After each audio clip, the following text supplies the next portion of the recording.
We know she's having some medical issues. And why don't we find my ink pen?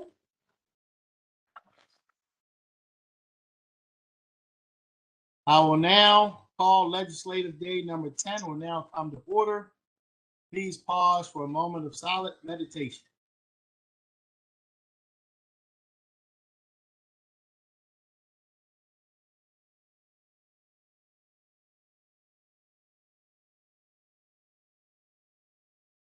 Okay, I will now call upon Councilman Quirk, who will lead us in the Pledge of Allegiance.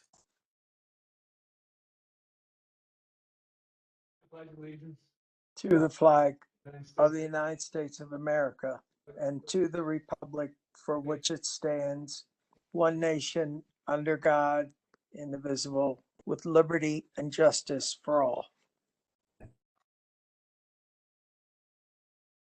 Is there a motion to approve the journal for the meeting of April the 18th? So moved. Been moved. Is there a second? Second. All in favor? Aye. Aye. The ayes have it. The journal is approved. Enrollment of bills. Bills 18-22, 19-22, 20-22, and 21-22 were passed by the council, signed by the executive, and hereby enrolled. Mr. Secretary, will you now read all bills for introduction? Yes, sir, Mr. Chairman. We have 6 bills in for introduction this evening. First is Bill 41-22, Notification of Development Fee Waiver. Bill 42-22, Employees Retirement System. Bill 43-22, Current Expense Budget, Low Income Household Water Assistance Program. Bill 44-22, Current Expense Budget, EDA Revolving Loan Fund. Bill 45-22, Zoning Regulations, Distillery Use in the Manufacturing Light Zone. And Bill 46-22, Zoning Regulations, Woodworking Business Use in the Manufacturing Light Zone. Thank you, Mr. Secretary. Mr. Chairman? Yes. Yes, I first want to apologize to the audience. I, for some reason, cannot get my picture on the screen, but you can hear me, so I guess that's good enough. Thank you.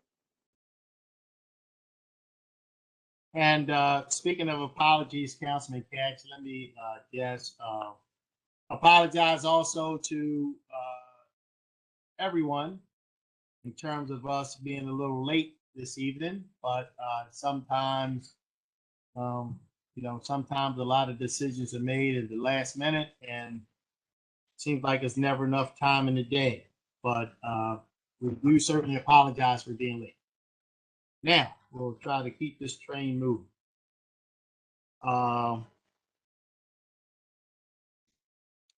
council will now consider all bills for final reading and vote. Mr. Secretary, first bill, please. First, Mr. Chairman, is Bill 14-22, Abatement of Public Nuisances. Okay, Mr. Drew Vetter? Oh, no, Chief Hyatt, I'm sorry. Good evening, everyone. Good evening, Councilman Jones and council members. I'm here on behalf of the administration to present Council Bill 1422, which will make important improvements in our current existing statute related to the abatement of public nuisances. And the current statute, as a reminder, allows for the chief of police to order the discontinuance of a public nuisance on the impacted premises or the closing of it to the extent necessary to abate the public nuisance. But the statute as it currently exists isn't usable for addressing the issues that we're currently confronting in our county. The current threshold of 2 or more criminal convictions essentially permits problematic businesses to continue to have months or even years of continued activity. And the current list of qualifying crimes is inadequate. And for example, it doesn't include crimes of violence. The administration has received positive feedback from many community members for improving this law so we can address that small number of problematic businesses in our communities. And again, it's a very small number of establishments that aren't listening to safety guidelines, that are blatantly violating the law, and frankly are impacting the safety of surrounding communities. When we are unable to get cooperation to fix these problems, essentially we have to pull police officers out of the community to basically babysit these establishments. There are times that that's when an establishment is staying open past permitted hours or things of that nature. We really appreciate the robust discussion and the constructive dialogue that we've had with businesses and with community leaders. And I really want to give another thank you to the entire council for extending our time frame so that we can continue to work through the additional changes to this legislation. We do believe that the amendments that we've put forward will result in legislation that provides the police department with a critical tool to make our community safer, but also provides significant and appropriate consideration to due process. We've presented these amendments in detail work sessions. So instead of a full repeat, just very briefly in terms of significant amendments, the scope of the legislation has been narrowed to make sure that we're not inadvertently applying the law to our cooperative and upstanding business owners who might happen to have a crime occur on or near their property. The proposed change would specify that this can only apply if that establishment is utilized for business activity that generates or contributes to a public nuisance. The chief of police can ask for an abatement or closure, which triggers a hearing at the Office of Administrative Hearings. And at that hearing, the police department must produce 2 reports within the last 12 months describing how the premises is utilized for business activity that generates or contributes to a public nuisance, provide live testimony, and demonstrate by preponderance of the evidence that a public nuisance exists. Essentially, the burden would be on the police department. The administrative judge would consider the following 4 factors: severity of violations, good faith of the violator in following police safety and security recommendations, history of prior violations, and of course the impact of violations on community safety and security. The nature of the hearings themselves has also changed significantly. Instead of being in front of the county administrative officer, they'll be held before an administrative law judge. And hearings that go in front of an administrative law judge can be appealed to the circuit court and then to the Court of Special Appeals. Additionally, the administration has agreed to support an amendment to specify that a business can ask for a stay in the interests of justice. And finally, we've heard from some community members that there are concerns about the equitable application of this law.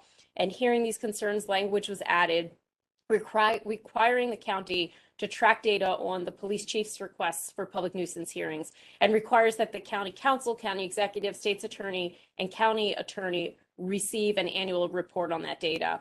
And finally, as several council members have noted at previous work sessions,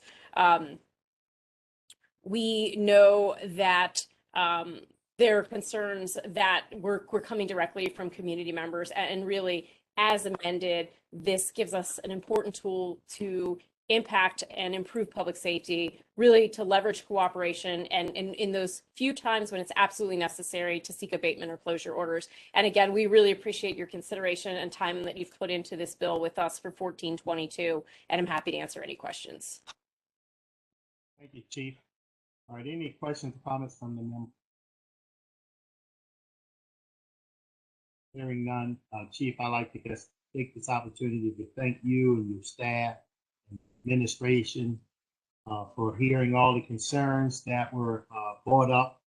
And I think we are a long ways away from where we started. And that's due to you and your team and the administration being open to dialogue with the stakeholders and the public, as well as the members of this council. So on that note, thank you very much. I thank the administration for all the hard work and dedication on the bill. And we all care a great deal about public nuisances that affect each and every one of our communities. And we are standing here with you to do what's necessary to rid them from our communities. And at the same time, I think we've gone a long way in terms of making the safeguards to make sure that we don't scoop up any good actors inadvertently. So I thank you for that. And if there's no more comments from the members, I'll ask Mr. Secretary, why don't you read the first amendment to Bill 14-22? Mr. Chairman, the First Amendment is an amendment that is at the request of the administration, and it is exactly as Chief Hyatt articulated. I'm happy to go through it again if you like, but Chief Hyatt did a wonderful job of doing just that. Thank you very much. Okay. Well, is there a motion to approve the amendment to Bill 14-22? I'll move it. Second, Yes. There's a second. Mr. Secretary, please call the roll on the amendment to Bill 14-22. Mr. Jones, Aye. Mr. Catch, aye. Mr. Quirk, Aye. Mr. Marks, Aye. Mr. Patoka, Aye. Mr. Crandall. Aye. The ayes have it. The amendment passes. Are there any questions or comments from the members? Mr. Secretary, let's see, is there a motion to approve Bill we have- 14? I'm sorry, Mr. Chairman. We have one other amendment that Chief Hyatt alluded to. This is an amendment that is being offered by Councilman Marks, and this is the amendment that would allow for a someone who's been adjudicated adversely to request a stay, potentially be granted in the interests of justice. And Mr. Marks may want to elaborate on that. Mr. Chairman, Yes, Councilman Marks. I just think this further advances the concept of due process. And my understanding is the administration, as Chief Hyde said, did not have a problem with this. So I'm pleased to introduce this bill, this Okay. amendment, excuse me. That's as I understood it as well. Any questions or comments about the amendment? Okay, is there a motion to approve the second amendment to Bill 14-22? So moved. Second, Been moved and seconded. Mr. Secretary, please call the roll on the second amendment to Bill 14-22. Mr. Jones, Aye. Mr. Marks, Aye. Mr. Catch, aye. Mr. Patoka, Aye. Mr. Crandall, Aye. Mr. Quirk. Aye. The ayes have it. The second amendment to Bill 14-22 is passed. Any questions or comments before we call the roll on the entire bill? Now, is there a motion to approve Bill 14-22 with the two amendments? I'll move it, Mr. Chairman. Second, Been moved and seconded. Mr. Secretary, please call the roll on Bill 14-22 as amended. Mr. Jones, Aye. Mr. Quirk, Aye. Mr. Catch, aye. Mr. Patoka, Aye. Mr. Marks, Aye. Mr. Crandall. Aye. The ayes have it. Bill 14-22 as amended is passed. Mr. Secretary, next bill, please. Next, Mr. Chairman, is Bill 2322, Current Expense Budget Home American Rescue Plan Program, ARP program. Yes, Mr. Terry Hickey. Good evening, Mr. Chair, members of the council. I'm back on behalf of the administration requesting a supplemental appropriation of home ARP funds, which is part of the American Rescue Plan Act, in the amount of $7,471,986. These funds are going to benefit individuals and families that meet the HUD definition of homelessness, including homeless veterans and families, those at risk of homelessness and/or fleeing domestic violence.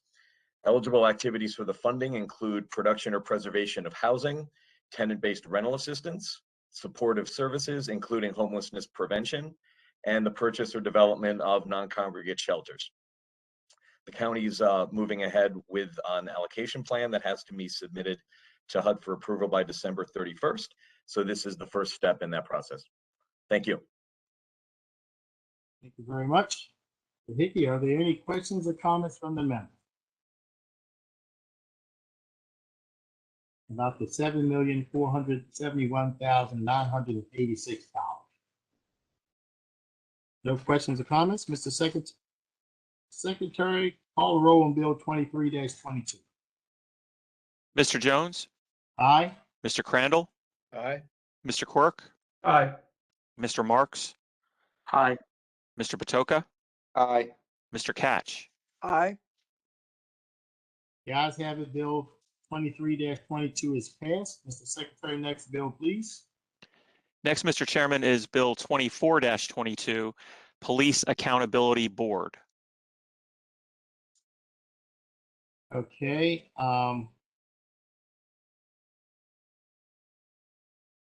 Mr. Drew Vetter, would you like to discuss it, even though I think there's gonna be a motion to, postpone it for 2 weeks?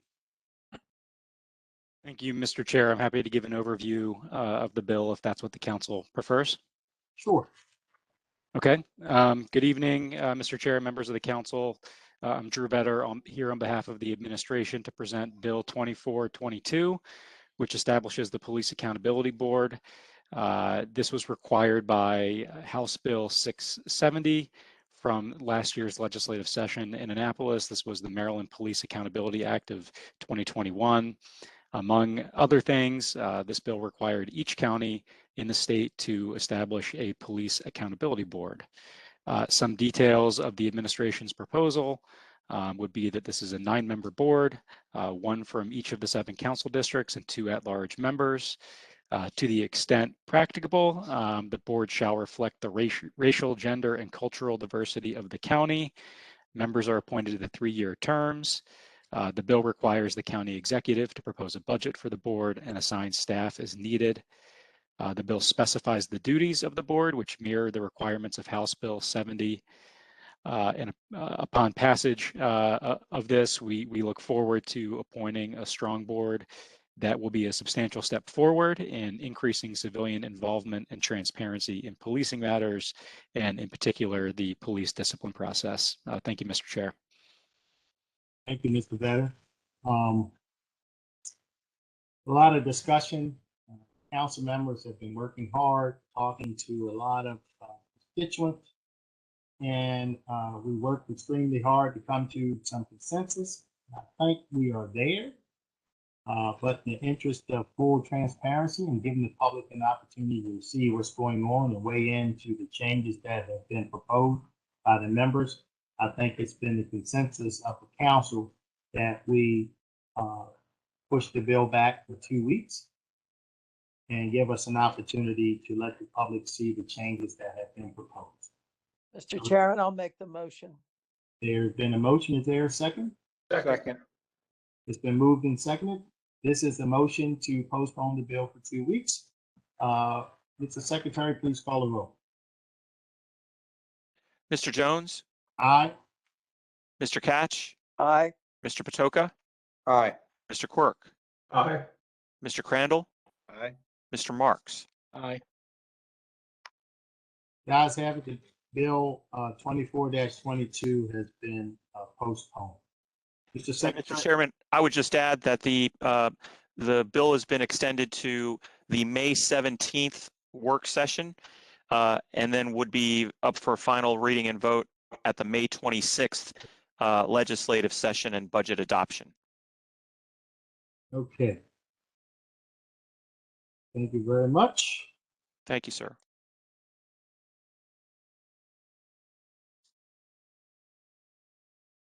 Mr. Secretary, next bill, please. Yes, sir, Mr. Chairman. The next bill is Bill 25-22. This bill is sponsored by all council members, the 2022 Basic Services Maps. Yes, Ms. DeAndrea Walker. Good afternoon, Chairman and members of the council. On behalf of the administration, we're introducing the 2022 Basic Services Map. Article 4A of the Baltimore County Zoning Regulations sets out the provisions for growth management in Baltimore County. The growth management provisions are designed to facilitate implementation of the master plan with specific regard to the quality and timing of new growth and development. Our basic services maps are designed to aid the county in providing public services such as water, sewer, and transportation in an amount that facilitates the level of growth allowed by our current zoning. The growth management system applies inside the ERDL. The law requires that council takes legislative action on the maps after consideration of the planning board's recommendations in public hearing, as well as after the public hearing that the council holds. And with that, I'll take any questions that you may have. Any questions or comments from the member? I understand there is an amendment to Bill 25. let's see, 25-22. Yes, sir, Mr. Chairman. There are actually three separate amendments, one each by several council, or three council members, I should say. If I could, I'll go through the first one. The first amendment is offered by Councilman Quirk. This is an amendment that would amend the commuter shed located at the intersection of South Rolling Road and Frederick Road to be redrawn to exclude the area of land encompassed within the Ellicott Mill National Register Historic District. And we have a map attached as an exhibit to the amendment that shows the exact location of the National Register Historic District, the Ellicott Mills. Okay, or any, Councilman Quirk, I think it was all self-explanatory. If you want to make any comments, that's fine or not. Is there a motion to approve the amendment, Bill 25-22? I'll move it. I'll second it. Second. Moved in second. Mr. Secretary, please call the roll on the first amendment to Bill 25-22. Mr. Jones, Aye. Mr. Quirk, Aye. Mr. Catch, Aye. Aye. Mr. Oh, sorry. Mr. Crandall, Aye. Mr. Marks, Aye. Mr. Patoka. Aye, and I just want to apologize to Councilman Katz. I jumped in on his vote, so I apologize, Councilman Katz. No That's problem. okay. Mr. Secretary, please call the second amendment. Please read the second amendment. Yes, sir, Mr. Chairman. The next amendment is offered by Councilman Marks, and this amendment would likewise amend the 2022 transportation map related to the commuter shed at the intersection of Charles Street and Bologna Avenue / Kenilworth Drive to be redrawn to exclude an area within the boundary of West Joppa Road, Greenwood Road, and Chestnut Road. And there is also a map associated with that amendment, which shows the area within those boundaries that I described. Thank you, Mr. Boswick. I'm assuming that's explanatory. Is that enough explanation for you, Councilman Marks, or would you like to add some comment? That's fine. Okay, is there a motion to approve the second amendment to Bill 25-22? So moved. I'll second it. Been Second. moved and second. Mr. Secretary, please call the roll on the second amendment to Bill 25-22. Mr. Jones, Aye. Mr. Marks, Aye. Mr. Patoka, Aye. Mr. Crandall, Aye. Mr. Quirk, Aye. Mr. Catch. Aye. Ayes have it. The second amendment to Bill 25-22 is passed.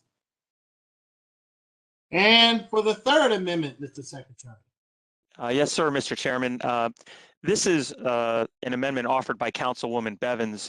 This is an amendment to amend the transportation map, in particular, the commuter shed located at the intersection of Ebenezer Road and Pulaski Highway, which is to be redrawn to exclude the area of land shown on the map attached again as Exhibit A and more fully described in the meets and bounds.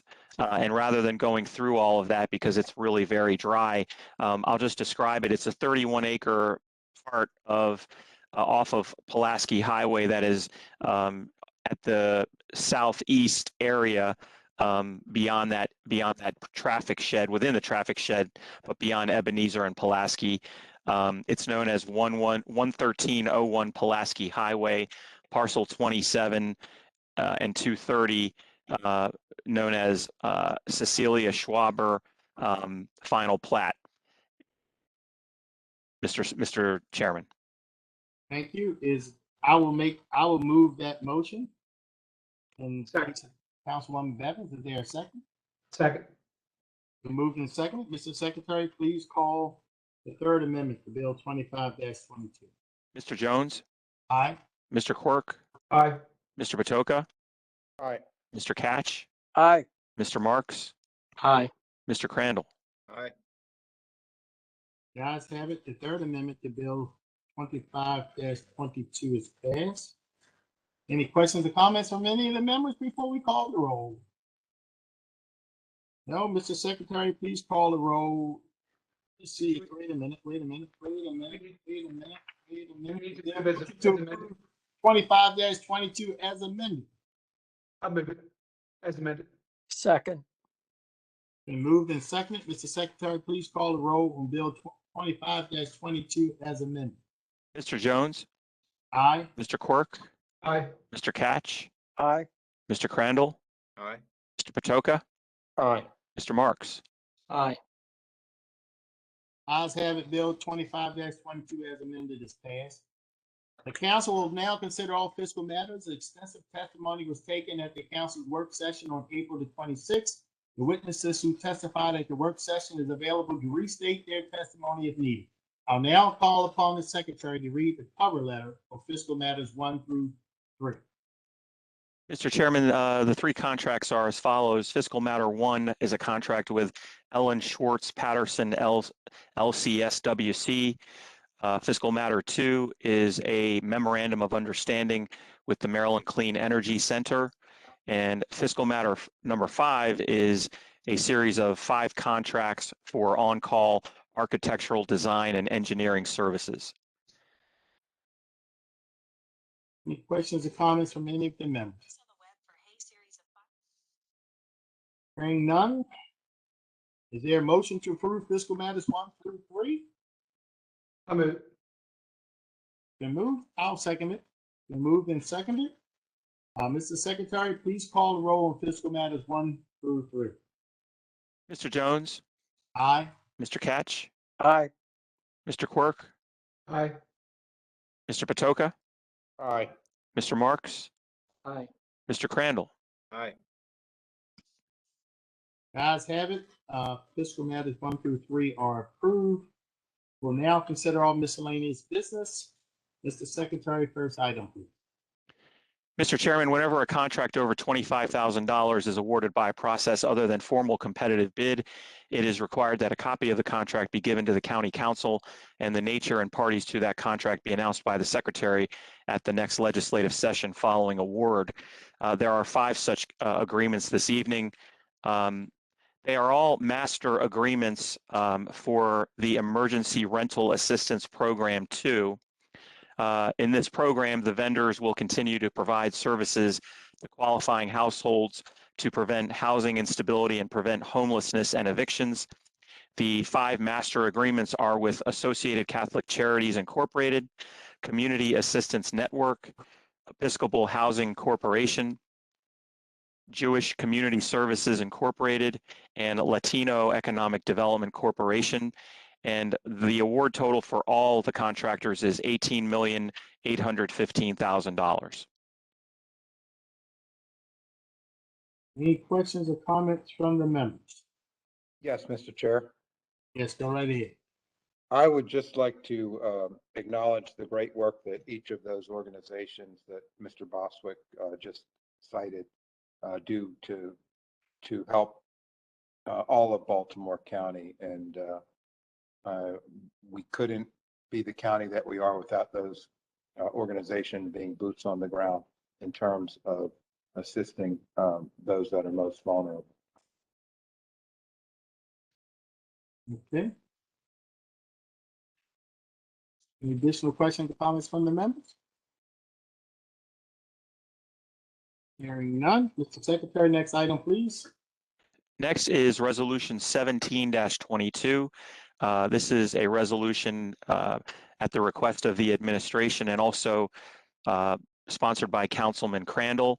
And this is to authorize the county to accept a donation of 4 BMW electric bicycles from BMW of North America LLC for the council's consideration. Colonel Conger. Afternoon, Mr. Chair. Can you hear me today? Yes. As the Secretary described, we are seeking authorization to accept the donation. It's 4 electric bicycles from BMW at a total value of $7,000. They'll be used to augment our bicycle patrol, particularly in the Dundalk precinct. Thank you, Councilman Crandall. Thank you, Mr. Chair. I just want to say, thank you to BMW for wanting to do business in Baltimore County, and for recognizing that the police department could use some sweet bikes. And I've been to the precinct, and the precinct is waiting for us to approve the gift so they can actually get these things out onto the street. But so I've actually seen them. I have my hands on them, and they are not the bikes that we grew up with. Let me just say that they are pretty outstanding. So we appreciate the gift, and hopefully our precinct can make good use of them and get our officers out into the community. Thank you, Mr. Chair. Thank you, Councilman Crandall. And Colonel, I hear Councilman Catch. Nope. Nope. Okay, well, listen. That's me. Councilman Marks, you're hearing. Go ahead, Councilman Marks. Yeah, I think this is a fitting time to also acknowledge the work of the Towson Chamber of Commerce. Chairman Jones and I were at the Towson Town Spring Festival this weekend, and the Chamber arranged through some of its members to have 3 electric bicycles donated to the Towson precinct. So I just wanted to give them a lot of credit. They do a terrific amount of work, and this was a very well-needed donation. Absolutely. I cannot agree with you more. The Towson Chamber does an excellent job, and we're certainly very grateful for BMW. I knew BMW made cars, and I knew they made motorcycles, even though they made bikes. But here we go. So we certainly appreciate it very much. And you're right, the festival was wonderful, absolutely wonderful to see so many people out enjoying wonderful Baltimore County, downtown Baltimore County. So let's get a motion to approve the resolution 17-22. Second. And second, Mr. Secretary, please call the roll on resolution 17-22. Mr. Jones, Aye. Mr. Crandall, Aye. Mr. Catch, Aye. Mr. Marks, Aye. Mr. Quirk, Aye. Mr. Patoka. Aye.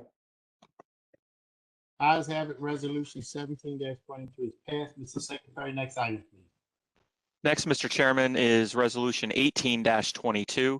This resolution is sponsored by Councilman Jones, and this is a resolution to approve the partial tax exemption or tax refund to Mr. Eric Miller, who, as a blind person, is entitled to a partial refund under state law. It's my honor and privilege to move the resolution. Second. Been moved and seconded. Mr. Secretary, please call the roll on resolution 18-22. Mr. Jones, Aye. Mr. Catch, Aye. Mr. Quirk, Aye. Mr. Crandall, Aye. Mr. Marks, Aye. Mr. Patoka. Aye. Ayes have it, resolution 18-22 is passed. Mr. Secretary, next item, please. Resolution 19-22 is sponsored by Councilman Crandall. This is also a resolution requesting the council to approve a partial refund to Ruel Ramy, who, as a blind person, is entitled to a partial refund under state law. Okay, is there a motion? Sorry, Councilman sorry, Mr. Chair. I move the resolution. Been moved. Second. It's been moved and seconded. Mr. Secretary, please call the roll on resolution 19-22. Mr. Jones, Aye. Mr. Crandall, Aye. Mr. Quirk, Aye. Mr. Marks, Aye. Mr. Patoka, Aye. Mr. Catch. Aye. Ayes have it, resolution 19-22 is passed. Mr. Secretary, next item, please. Next is Resolution 20-22. This is a resolution to support the authorization of the application of, to the Maryland Transit Administration for a grant. This is for introduction only this evening. Thank you, Mr. Secretary. Is there any further business to come before the council this evening? There is no further business, Mr. Chair. Is there a motion to adjourn the meeting? So moved. Second. Moved and seconded. All in favor? Aye. Aye. Aye. Ayes have it. The meeting is adjourned. As is customary, anyone who is registered to speak prior to the meeting is allowed up to 3 minutes to speak. Mr. Secretary and Ms. Belcastro, are there any speakers signed up for this evening?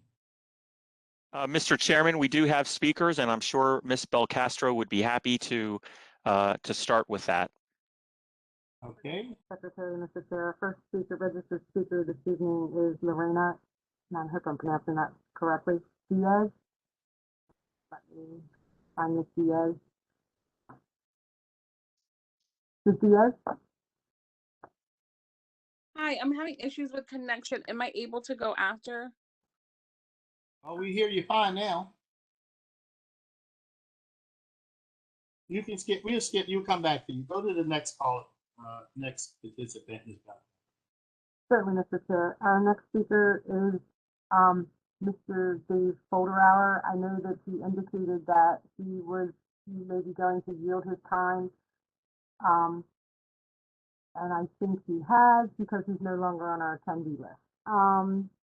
So our next speaker is Bridget Dumais. Are you there, Ms. Dumais? Yes, can you hear me? Yes, we can. Yeah. Good evening. My name is Bridge Dumais. I'm a Baltimore County District 3 resident and the political organizer with 1199 SEIU. We're the largest healthcare workers union in the United States, representing 2,000 healthcare workers in Baltimore County alone. I am so glad the council has voted to postpone voting on the Police Accountability Board bill to allow more time for community input and amendments. Thank you so much.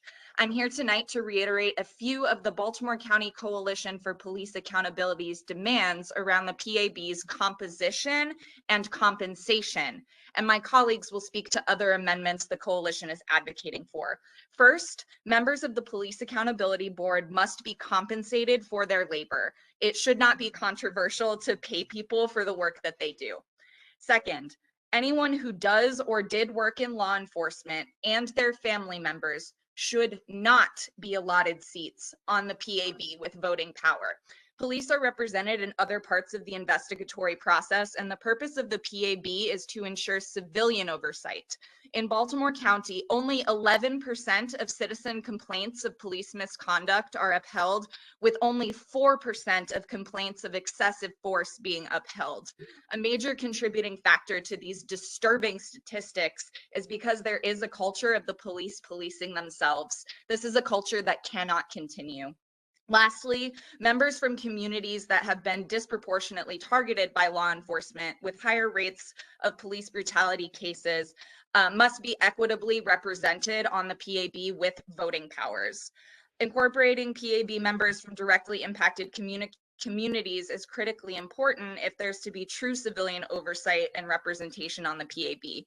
Community members most likely to experience police misconduct who should be equitably represented on the PAB are people of color, especially Black people, immigrants, people with physical and/or developmental disabilities, people who have mental illnesses and/or have addictions to drug or alcohol, LGBTQ people, and youth ages 16 to 24.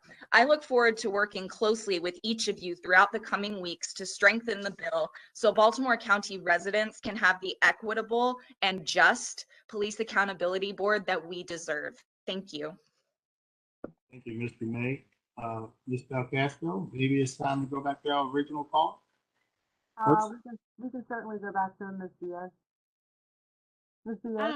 Hi, thank you so much for that. I'm so sorry.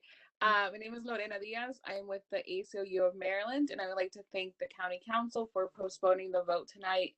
Baltimore County residents deserve to have a chance to review and provide feedback on proposed amendments before the vote, and we are happy to see that you agree with that as well. The coalition agrees that the PAB members would need to receive training to have investigatory powers. They must and should understand how police are trained to do their jobs and be trained by organizations such as NACOL and best practices for investigating independently. If we are committed to building public confidence in a police department with a troubling record of unjustifiable deadly force fatal incidents, for some context, Baltimore County police killed more people than 66% of departments nationwide. They killed more people more unarmed people than 79% of departments, and solved fewer homicides than 76% of departments. They also arrested Black people 2.7 times more for low-level nonviolent offenses than other departments. The county police also shot 6 people between January and April 2017, and no charges were filed against any of the involved officers.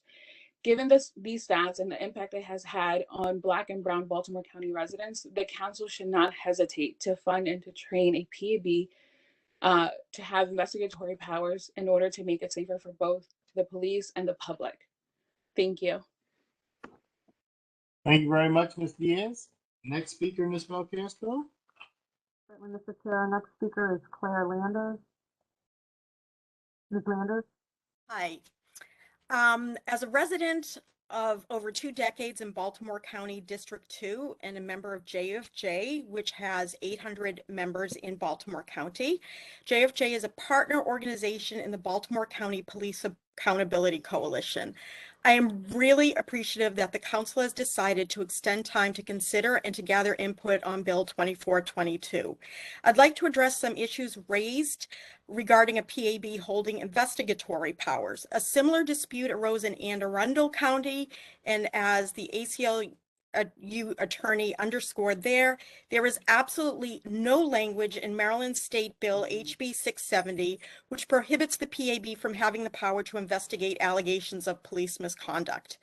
Further, our coalition has not proposed any measure to interfere in IAD conducted investigations, and we are not aiming for a PAB that will investigate every allegation of misconduct. The PAB would be selective in its consideration of which allegations to devote its limited time and resources toward. There is not a better example of a need for a strong PAB here than the current dispute over the Dundalk shooting of an innocent 19-year-old man in an incident where there was no police body camera footage, and witnesses have shared with the media a completely different version of events than what the police provided to the public earlier. Also, the Administrative Charging Committee is to be a judicial, not investigative body. The ACC would receive IAD investigations, and if not satisfied, the ACC could request that the police department's IAD do more. Additionally, the ACC only becomes aware of complaints after IAD completes their investigation. Thus, the ACC relies exclusively on the internal investigatory police process. County residents have a reasonable expectation that the PAB should have the authority to investigate independently without fear or favor to get to the truth. In 2022, it is no longer enough that the police and county prosecutor will solely investigate disturbing events like that in Dundalk and get back to us all with a summary of their findings. We deserve a better, more transparent, more credible oversight process and deserve a strong PAB that can provide us with a fuller accounting we can be confident was not limited in any regard. We look forward to providing additional input on May 17th. Thank you. Thank you very much, Ms. Landers. Next speaker, Ms. Belcastro. Certainly, Mr. Chair. Our next speaker is Erica McDonald. Ms. McDonald? Hey, can you hear me? Yes. Wonderful. Good evening, Speaker Jones and council members. I'm Erica McDonald, a resident of District 1 and co-president of the League of Women Voters of Baltimore County, who represents over 200 members in the county. Thank you for delaying the vote on the PAB bill to allow for a robust discussion of the police misconduct investigation process. The League of Women Voters believes that democratic government depends upon informed and active participation in the government, and we urge you to publicly release the proposed amendments to the bill on the county website as soon as possible to allow residents to provide input. Democratic government should be responsible to the will of the people. Over the past month, residents and advocacy groups have spoken clearly in favor of the board reflecting the diversity of the county, including people of color, immigrants, LGBTQIA people, young people, and people with disabilities, among others. Ensuring that the board is inclusive of people who are most greatly impacted by police misconduct will create trust between the community and the board, which is responsible for the oversight of police accountability.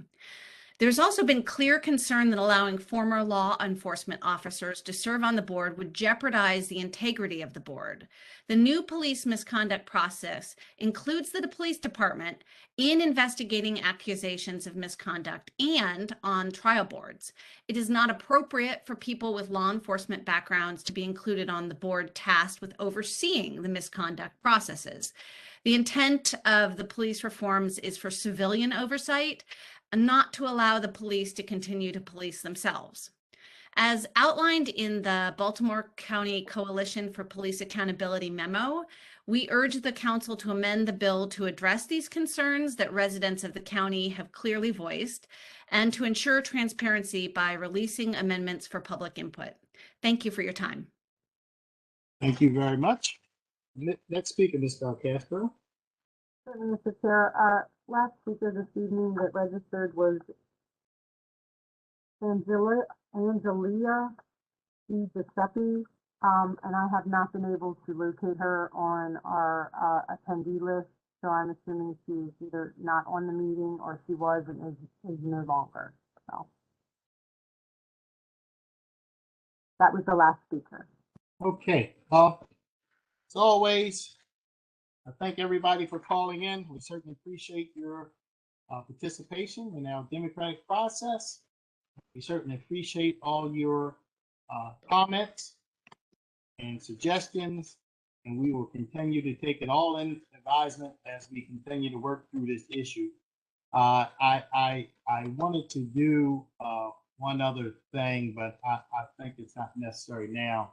Mr. Benjamin, I know I talked to you earlier today, and we were going to talk to you about some of the issues, but are you okay if we hold off until the work session for you to give your presentation? That's fine, Mr. Chair. Thank you very much, everyone. Give